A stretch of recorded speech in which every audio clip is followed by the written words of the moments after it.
ke arah dinding atas tangga beberapa kali serta menembakkan ke arah dinding di atas televisi serta terakhir menempelkan senjata HS ke jari tangan korban Yosua Huta Barat serta meletakkan senjata HS tersebut di samping dekat tangan kiri jenazah korban Yosua Huta Barat. Menimbang bahwa selanjutnya saksi Richard Eliezer perannya sangat terlihat sejak bersedianya untuk menembak korban Yosua Huta Barat. Atas permintaan saksi Ferdi Sambo di Saguling lantai 3 dan menambah peluru Glock 17 miliknya. Atas pemberian dan permintaan Ferdi Sambo selanjutnya telah berangkat ke rumah dinas Duren 3 bersama dengan terdakwa korban Yosua Huta Barat serta terdakwa dalam satu mobil Lexus B nomor B1MH yang disopiri oleh terdakwa Riki Rizal.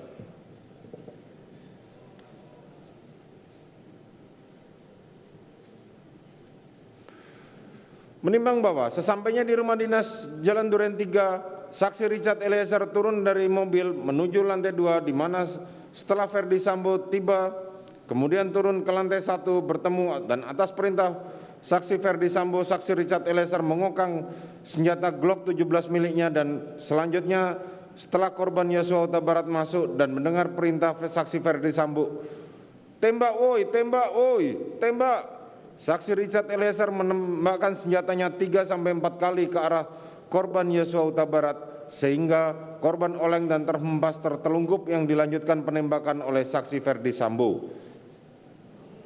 Menimbang bahwa sebagaimana telah ternyata saksi Putri Chandrawati juga mengetahui serta menghendaki korban Yosua Huta Barat dihilangkan nyawanya sejak sudah di rumah Saguling di mana saksi Ferdi Sambo berbicara dengan saksi Richard Eliezer bahkan ketika saksi Richard Eliezer menambah peluru dengan magazin Glock 17 miliknya termasuk telah berangkat ke Duren 3 dengan alasan isolasi sehingga korban Yosua Huta Barat juga ikut berangkat dan kemudian setelah sampai di rumah dinas Duren 3 saksi Putri Chandrawati masuk ke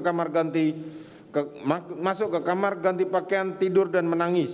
Padahal tindakan tersebut saksi Putri Chandrawati lakukan hanyalah pura-pura belaka menunggu korban Yosua Huta Barat dihilangkan nyawanya.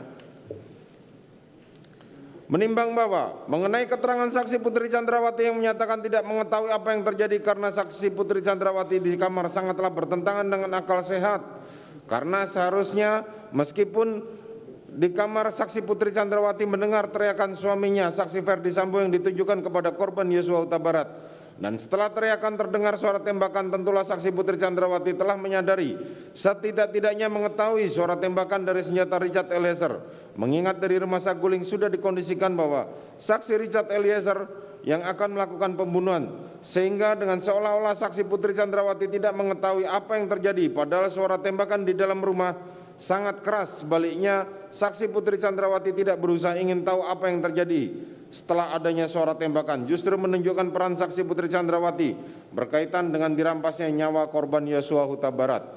Menimbang bahwa dari fakta yang terungkap di persidangan ternyata menurut yang diskenariokan keberadaan masing-masing saat terjadinya penembakan dilakukan sebagai berikut.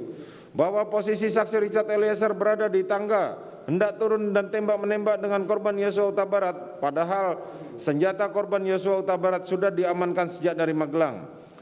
Dalam kejadian tembak-menembak tersebut korban Yosua Huta Barat meninggal kena beberapa tembakan sementara Richard Eliezer tidak mengalami luka sedikit pun. Bahwa posisi saksi Kuatmaruf berada di lantai 2 dan mendengar tembakan dan tiarap artinya saksi Kuatmaruf tidak melihat kejadian tembak-menembak tersebut. Bahwa terdakwa berada di lantai 2 dan mendengar tembakan ketakutan lalu bersembunyi di balik kulkas tentu tidak melihat kejadian tembak-menembak. Bahwa saksi Putri Chandrawati berada di dalam kamar menangis ketakutan karena mendapat kekerasan seksual dari Yosua Huta Barat. Tentu saksi Putri tidak melihat kejadian tembak-menembak. Bahwa posisi Ferdi Sambo berada dalam perjalanan setelah turun dari mobil menuju rumah Duren 3 saat masuk ke rumah sudah terjadi peristiwa penembakan. Tentulah saksi Ferdi Sambo tidak melihat peristiwa tembak-menembak. Bahwa posisi korban Yosua Huta Barat adalah baru keluar dari kamar saksi Putri Chandrawati karena melakukan kekerasan terhadap saksi Putri Chandrawati. Padahal korban Yosua Huta Barat berada di seputar taman. Menimbang bahwa jika skenario sebagaimana diuraikan tersebut di atas benar-benar dijadikan sebagai suatu kejadian dalam mengungkap kasus ini, maka yang paling bertanggung paling bertanggung jawab adalah peristiwa tersebut tentulah saksi Richard Eliezer. Menimbang bahwa sesaat setelah korban Yosua Huta Barat meninggal, terdakwa, para saksi yakni saksi Kuatma'ruf, Ferdi Sambo serta saksi Putri Chandrawati telah menyampaikan skenario sedemikian rupa yang telah dibuat sebelumnya dengan harapan agar kejadian yang sebenarnya tidak diketahui dan tidak terungkap serta adanya pemberian dari saksi Ferdi Sambo dan saksi Putri Chandrawati di lantai rumah 2 Jalan Saguling tanggal 10 Juli tahun 2022 masing-masing mendapatkan 1 buah iPhone 13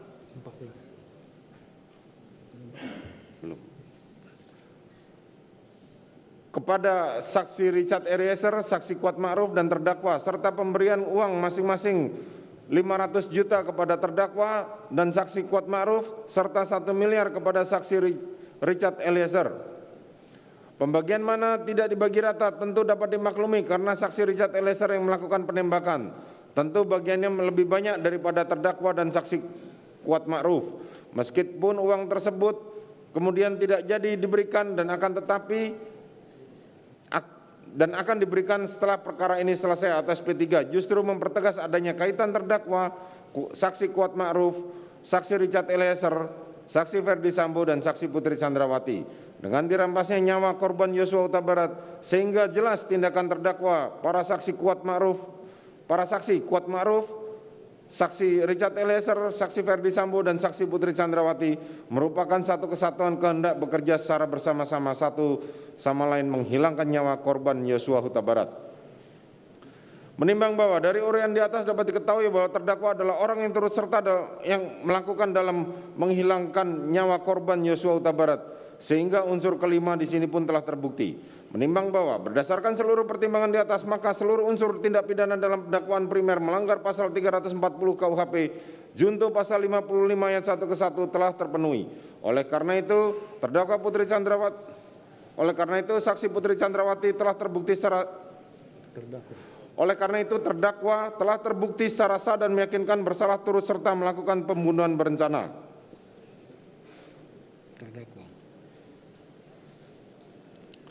Menimbang bahwa dengan telah terbuktinya terdakwa melakukan tindak pidana sebagaimana dakwaan primer, maka terhadap dakwaan subsidiar tidak perlu dipertimbangkan lagi.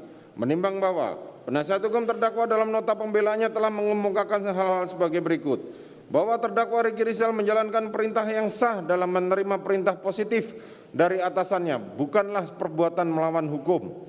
Perbuatan terdakwa Ricky Rizal tidak termasuk dalam kategori mewujudkan tindak pidana dimaksud. 3. Oleh karena tuntutan jaksa penuntut umum tidak didasarkan pada alat bukti yang sah, maka secara nyata terdapat keraguan-keraguan jaksa dalam melakukan penuntutan kepada terdakwa Ricky Rizal. 4. Alat bukti poligraf yang diambil secara sah merupakan termasuk alat bukti yang sah menurut hukum acara pidana. 5. Saksi yang tidak hadir tetapi dibacakan oleh JPU di persidangan bukanlah termasuk alat bukti yang diakui secara sah dalam hukum acara pidana. 6. Perbuatan terdakwa Ricky Rizal tidak memenuhi unsur-unsur dalam pasal 340 junto pasal 55 ayat 1 ke 1 KUHP. Menimbang bahwa atas nota pembelaan penasihat hukum terdakwa tersebut, majelis hakim berpendapat bahwa hal tersebut telah dipertimbangkan dalam mempertimbangkan unsur-unsur tindak pidana yang dilakukan oleh terdakwa dalam perkara ini, sehingga nota pembelaan penasihat hukum terdakwa tersebut tidak dapat dipertimbangkan dan dikesampingkan dalam pembuktian perkara ini. Menimbang bahwa berdasarkan pertimbangan tersebut di atas maka tidak ditemukan adanya alasan pemaaf maupun pembenar yang dapat menghilangkan sifat melawan hukumnya perbuatan terdakwa maupun yang dapat menghapuskan kesalahan terdakwa. Oleh karena itu, terdakwa harus bertanggung jawab serta dipidana setimpal dengan perbuatannya. Menimbang bahwa terhadap masa penangkapan dan penahanan yang telah dijalani terdakwa haruslah dikurangkan dari pidana yang dijatuhkan. Selanjutnya kepada terdakwa diperintahkan tetap berada di dalam tahanan. Menimbang bahwa terhadap barang bukti sebagaimana daftar barang bukti mengingat masih diperlukan sebagai bukti dalam perkara lain, maka barang bukti tersebut ditetapkan untuk diserahkan kepada jaksa penuntut umum digunakan di dalam pembuktian perkara lain tersebut. Menimbang bahwa sebelum menjatuhkan putusan perlu dipertimbangkan hal-hal yang memberatkan maupun meringankan. Hal yang memberatkan, terdakwa sampai dengan pemeriksaan perkara ini dinyatakan selesai masih berbelit-belit dan tidak berterus terang dalam memberikan keterangannya di persidangan, sehingga sangat menyulitkan jalannya persidangan. perbuatan terdakwa telah mencoreng nama baik institusi kepolisian. Hal yang meringankan, terdakwa masih mempunyai tanggungan keluarga, terdakwa diharapkan masih bisa memperbaiki perilakunya di kemudian hari. Menimbang bahwa oleh karena terdakwa dijatuhi pidana maka haruslah dibebani pula membayar biaya perkara. Memperhatikan pasal 340 KUHP junto pasal 55 ayat 1 ke 1 KUHP, Undang-Undang Nomor 8 Tahun 81 tentang KUHP serta peraturan lain yang berkaitan. Silakan berdiri.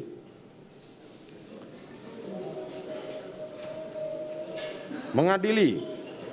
1. Menyatakan terdakwa atas nama Ricky Rizal telah terbukti secara sah dan meyakinkan bersalah melakukan tindak pidana turut serta melakukan pembunuhan berencana. Menjatuhkan pidana terhadap terdakwa tersebut dengan pidana penjara selama 13 tahun. Menyatakan bahwa pidana tersebut akan dikurangkan dengan lamanya terdakwa berada dalam tahanan. Memerintahkan terdakwa tetap ditahan. Menyatakan barang bukti dikembalikan kepada jaksa penuntut umum untuk digunakan di perkara lain. Menetapkan supaya terdakwa dibebani membayar biaya perkara sebesar Rp5.000. Silakan duduk.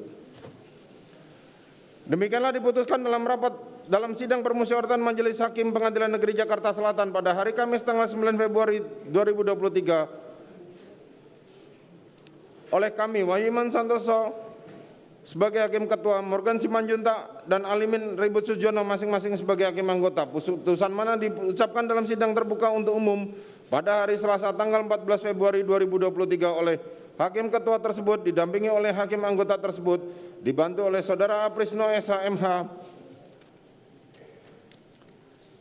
sebagai panitera pengganti pada Pengadilan Negeri Jakarta Selatan serta dihadiri oleh Rudi Irawan dan kawan-kawan penuntut umum dan terdakwa serta para penasihat hukumnya.